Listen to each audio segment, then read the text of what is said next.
দ্বিতীয়ত হলো আমাদের জাতীয় পতাকা। দেখেন, আমাদেরকে সাধারণ মানুষদেরকে এরা আমাদেরকে বোঝাতে চায় যে জাতীয় পতাকার ভিতরে আছে ওই মাঝখানে যেটা হলো শহীদের রক্ত, আর বাকি সবুজটা হলো আমাদের শস্য শ্যামল মাঠে যে সবুজ ফসল হয় এগুলোর চিহ্ন। আসলে এই যে সবুজ ফসলের চিহ্নটা এটা সত্য, কিন্তু মাঝখানে যেটা আছে গুল, এটা করলে আসলে শহীদের রক্তের চিহ্ন নয়। খুব বুঝতে হবে বিষয়টা। শহীদের রক্ত হলে তো রক্ত কখনো গুল হয় না, রক্ত ছিটা ছিটা হয়ে গড়ে গড়ে যায়, গড়ায় গড়ায় যায়, স্রোত বয়ে যায় রক্তের। তার জন্য একটা মানে রক্তের একটা গড়ানোর চিহ্ন থাকতে হবে পতাকার মধ্যে, আর ছিটা ফাটা ছিটা ছিটা থাকতে হবে। রক্ত এক জায়গায় গোল হয়ে থাকে না, ছিটা ছিটা থাকতে হবে। এবং গড়ানোর যে নজির সেটা পতাকার মধ্যে যদি দেখাইতো তাহলে আমরা বুঝতাম যে এটা হলো শহীদের রক্ত। মূলত এটা শহীদের রক্ত নয়, এটা হলো ভারতীয় সূর্যদেবের চিহ্ন। এই পতাকাটাও আমরা জানি যে স্বাধীনতার ঘোষণা দেওয়ার একদিন আগেই পতাকা ঢাকার কোন কোন বিল্ডিং এ উঠছিল। তার মানে এটা আগে থেকেই নির্ধারণ করে ফেলছিল ভারতে।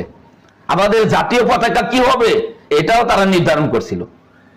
সেই যাই হোক, এই যে জাতীয় পতাকার ভিতরে আছে সূর্যদেব, সকালবেলায় যে সূর্য লাল হয়ে উঠে ওই চিহ্নটা আমাদের পতাকার ভিতরে ঢুকাই দিছে।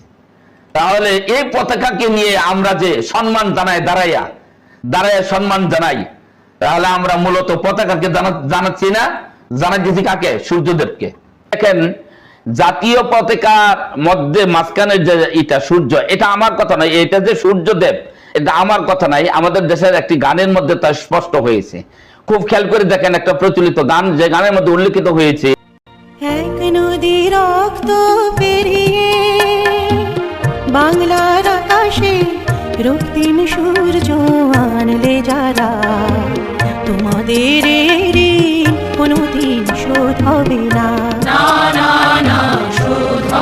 নদী রক্ত পেরিয়ে বাংলার আকাশে রক্তিম সূর্য আনলে যারা, তোমাদের এই ঋণ কোনোদিন শোধ হবে না, না না না শোধ হবে না।